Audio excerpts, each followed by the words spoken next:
하나님의 은혜와 사랑과 평강이 오늘 하루도 충만하기를 주의 이름으로 축복합니다.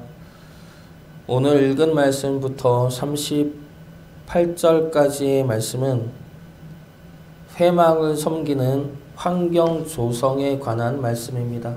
회막이 회막되게끔, 회막으로 유지되게끔 하는 말씀이죠. 네 가지에 대해서 나오는데, 먼저 속전세에 관한 말씀이 나오고 그 다음으로 물두멍, 관유, 향에 관한 말씀이 나옵니다. 하나님은 이것들에 관하여 말씀하시면서 경고를 하십니다. 하나님의 말씀대로 행하지 않으면 죽게 될 것이다 라고 말씀하시죠. 각 단락마다 이러한 말씀이 나옵니다. 그러나 이 말씀은 협박과 위협의 말씀이 아니죠. 오히려 죽지 않게끔 죽지 않는 길을 알려주고 있는 말씀입니다. 그래서 이 말씀은 우리가 사는 길을 알려주는 말씀이죠. 하나님을 만나면서 하나님과 함께 하면서 우리가 죽지 않고 살 수 있는 길에 관한 말씀입니다. 하나님과 함께 하면서 살 수 있는 길, 먼저 첫 번째는 속전세를 드리는 것입니다. 하나님은 모세에게 말씀하시면서 속전세를 거두라 말씀하십니다.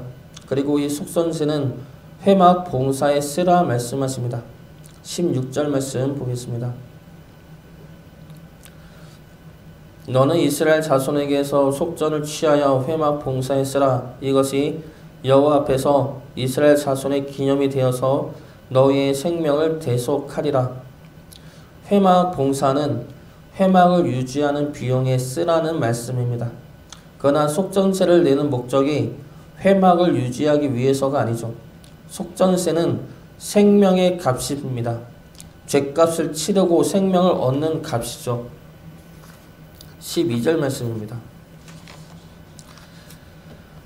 내가 이스라엘 자손의 수요를 조사할 때에 조사받은 각 사람은 그들을 계수할 때에 자기의 생명의 속전을 여호와께 드릴지니 이는 그들을 계수할 때 그들 중에 질병이 없게 하려 함이라.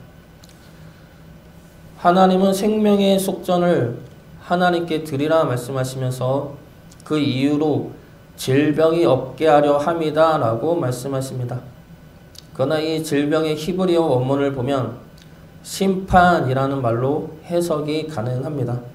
그러면 이 말씀은 심판을 받지 않기 위해 생명의 속전을 바치라는 말씀이 되는 것이죠.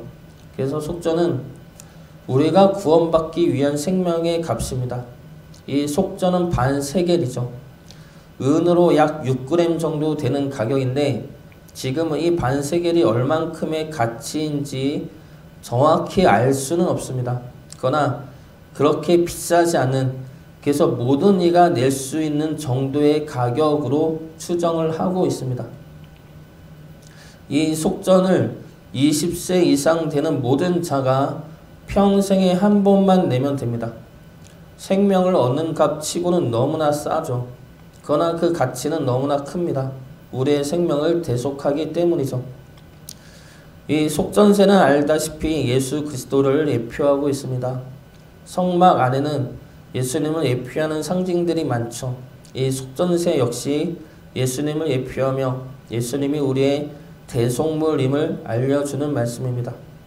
마가복음 10장 45절 말씀입니다. 인자가 온 것은 섬김을 받으려 함이 아니라 도리어 섬기려 하고 자기 목숨을 많은 사람의 대속물로 주려 함이니라. 예수님이 우리의 생명을 대속하셨습니다. 단 한 번의 죽음으로 우리의 죗값을 치르셨습니다. 그러므로 우린 주님으로 인해 죽지 않고 살 수 있는 생명을 얻게 된 것입니다. 많이 들어서 별 감흥이 없을 수도 있겠지만 대속하심은 생명이죠.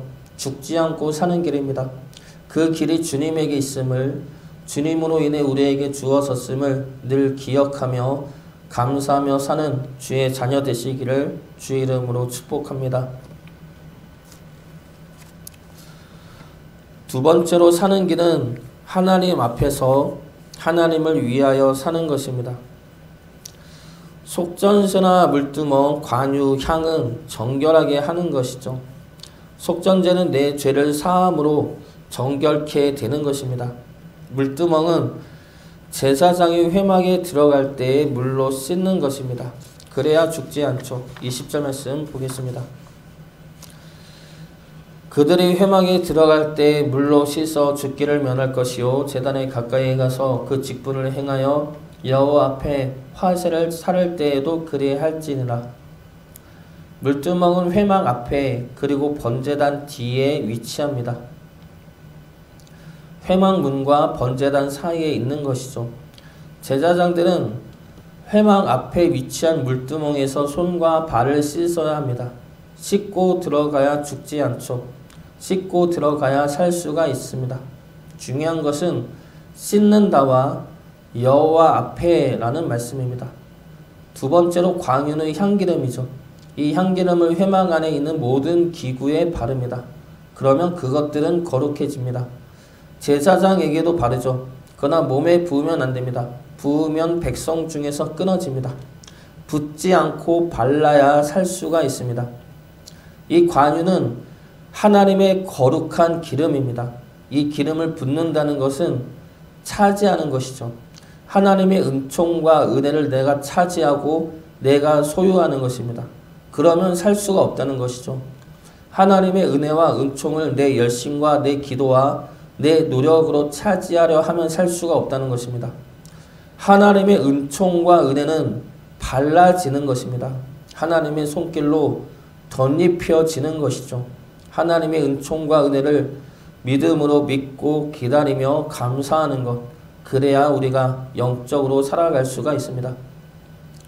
세 번째 거룩한 향은 분향단의 향을 바를 때 사용이 됩니다.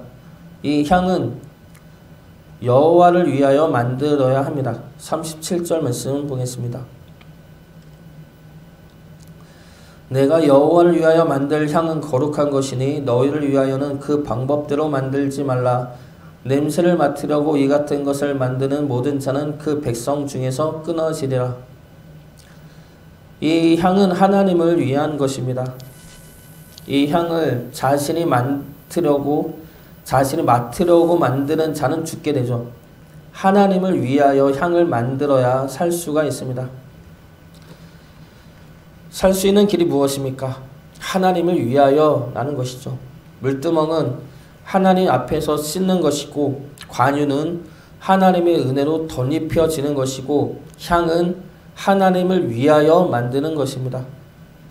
하나님 앞에서 우리가 우리를 드러내고 우리 의를 주장하고 우리가 은혜와 은총과 영광과 향기를 차지하면 우리는 살 수가 없습니다. 하나님 앞에서 우리를 정결케 하고 하나님의 은혜로 덧입혀지기를 기다리며 하나님을 위한 향, 기도를 올릴 때 우리는 살 수가 있습니다. 하나님으로 인하여 하나님과 하나 되어 살 수가 있는 것이죠. 우리는 하나님 앞에서 얼마나 정결합니까? 하나님의 은혜와 축복을 구하기에 앞서서 우리가 먼저 하나님 앞에서 정결케 되어야 할 것입니다. 하나님 앞에서 정결하기를 결단하고 구하여야 할 것입니다. 우리를 향한 하나님의 사랑과 은혜는 끊어지지도 않고 변하지도 않습니다. 하나님은 우리의 생각보다 더 깊고 세심하게 우리를 돌보시고 인도하십니다. 그분의 크고 변하지 않는 사랑과 은혜 앞에서 이제는 우리 자신을 변화시켜야 할 것입니다. 하나님 앞에서 우리를 늘 돌아보아 주의 정결한 자녀로 살아갈 수 있기를 주의 이름으로 축복합니다. 오늘 말씀은 살리는 길입니다. 하나님을 만나 하나님과 함께 살게 하는 길이죠. 그 길은 두 가지가 있습니다. 주님으로 인해 대속함을 받는 것, 그리고 하나님을 위하여 사는 것. 그렇게 될 때 하나님을 만나 거룩한 잔치 속에 평안과 기쁨을 누리며 살 수가 있습니다. 하나님이 원하시는 것은 우리와 잔치를 가지는 것이죠.